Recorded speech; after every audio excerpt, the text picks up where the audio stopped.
a small amount of money every year that we give to nonprofits. It's never been our job to extract money from you involuntarily and then give it to our favorite charities. I think if you look at boards of county commissioners in the past, you saw huge amounts of money that was going to many, many nonprofits. That's not our job. What we've done is focus on the four issues that the three board of county commissioners, three of us have decided are priorities in this community, and one of them is early child care and education. You need to look at the difference between child care and education. One of them is babysitting, the other one is teaching. And by kindergarten age, many kids are already behind. They need special help, they're behind. A lot of that is the parents' job to do that, and we need to not take that responsibility away from the parents, but encourage them to meet their responsibility and educate their children as best they can with the time they have. We do donate, the county does give some money to Seeds of Learning, and I personally also give money to Seeds of Learning out of my own pocket. It's an important thing that we all need to look at. We all need to pay our way.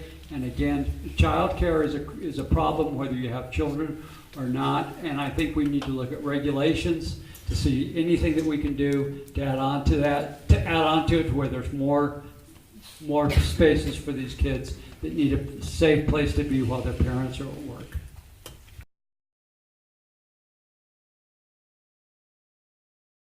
Dovetail into one another, and I think the solutions do the same thing. Speaking again about housing and a project like the Tiny House Project or other small developments, as county commissioners, we can create incentives or remove restrictions that promote developers to include or demand that child care facilities are part of a project, so that people can have their kids cared for where they live. I'm always in favor of high bars and high standards, and I challenge us to set a standard high enough in this community that wages are high enough that a parent can choose to stay home with their kids. I think most of us as parents, if we could, would love to be home with our children and raising them those first 5 years. And let's strive for that and create an economy that will allow parents to do that, if not all the time, part-time. Certainly, education is a huge part, not education for the kids, but education for people in the community so they can open more facilities, so we can have people that are licensed, registered daycare providers. It's a lengthy process, it takes education, and I think if we are going to spend money as a county, that would be a wise investment for us to invest in giving people that want to take this as a career, that are passionate about childcare and want to allow children to either be cared for in their home, in a neighborhood, or in a small neighborhood facility to be able to have the resources to do that. There is no doubt that we've all heard stories. I've heard stories from Brad at the hospital and many small business people that people are either leaving the community or not coming here for childcare.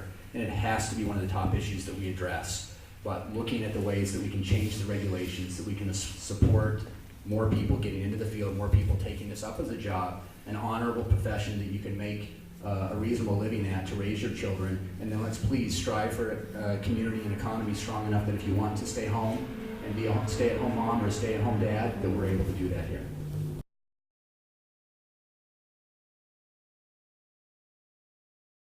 It's a mandate for the community to meet this need.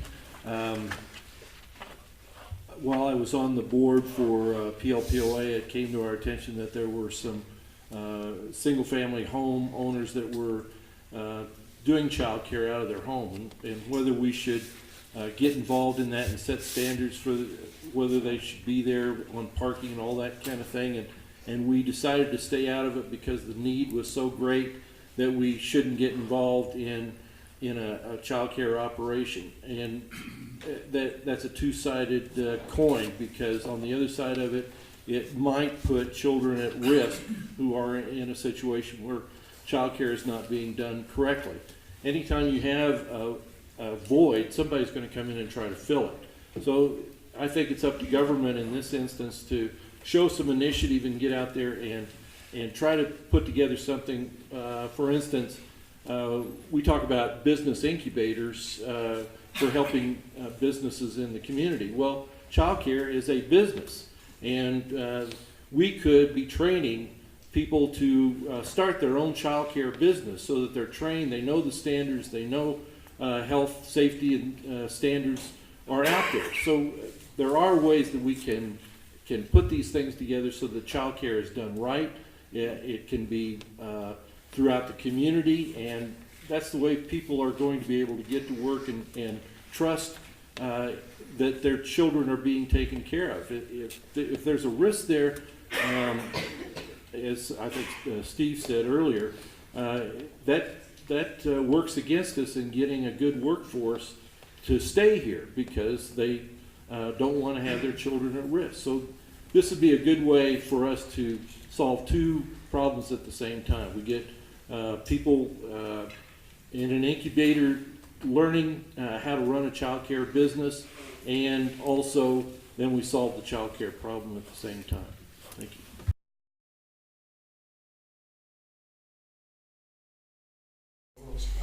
The one thing is I was raised here by a single mother, me and my brother, back when we were younger, when the economy was pretty nil then.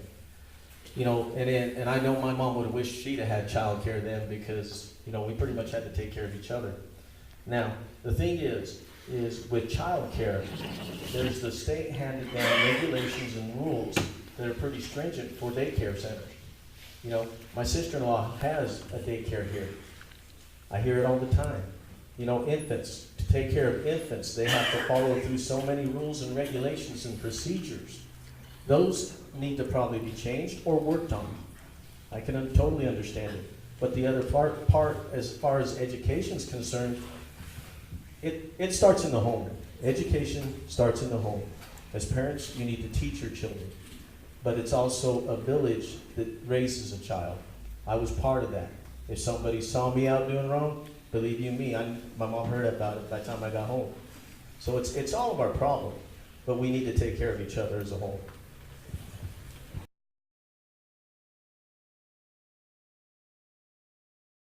Many years when he was younger, I was a single mom, and finding childcare for him while I was trying to work and make a living was very difficult. He was enrolled in Archuleta County Head Start, which is a great program for low-income families, and I was very fortunate that we had that here in Archuleta County. I ended up serving on their board as the parent liaison, going to Durango and learning what other communities were doing to solve their child care issues in the community, especially for low-income people that have a hard time paying a huge chunk of their wages for child care.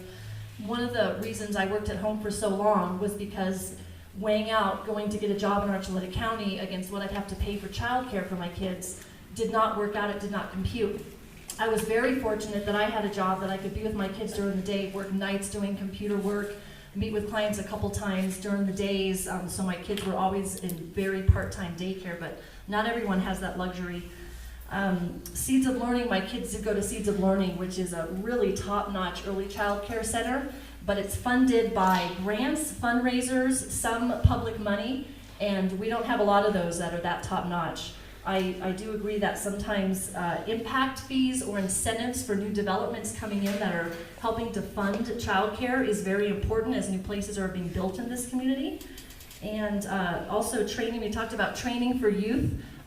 Even though my daughters were old enough to be in school, in summer times families don't have a way to watch their kids if they're working full time. And so it was very difficult for me to try to find a nanny or somebody to watch my kids just for the summer months when our daycares were already overflowing and you couldn't even get a spot because there were no spots available, especially for the part-time. So I think training and education for a lot of our teenagers and making sure they are qualified to be able to take care of kids. Thankfully mine are old enough now. They're home. This was the first summer they were home by themselves, so it was a big deal for me. And then also the Board of County Commissioners can provide funding, and I know they do, to Seeds of Learning to support the facilities that are already here. Thank you.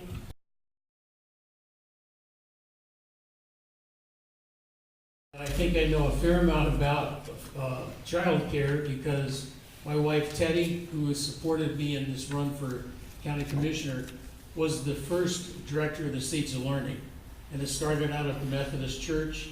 So we really appreciate what the Methodists have done all this time. Then it moved to a small building owned by the county down by the river, which is now gone.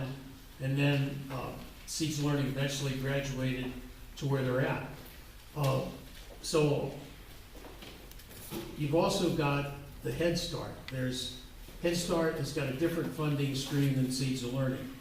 The one thing that I will do, I can do, and I promise you I will do, is go to Denver and shake the grates and get the money. Because a lot of this stuff cannot be done by county government.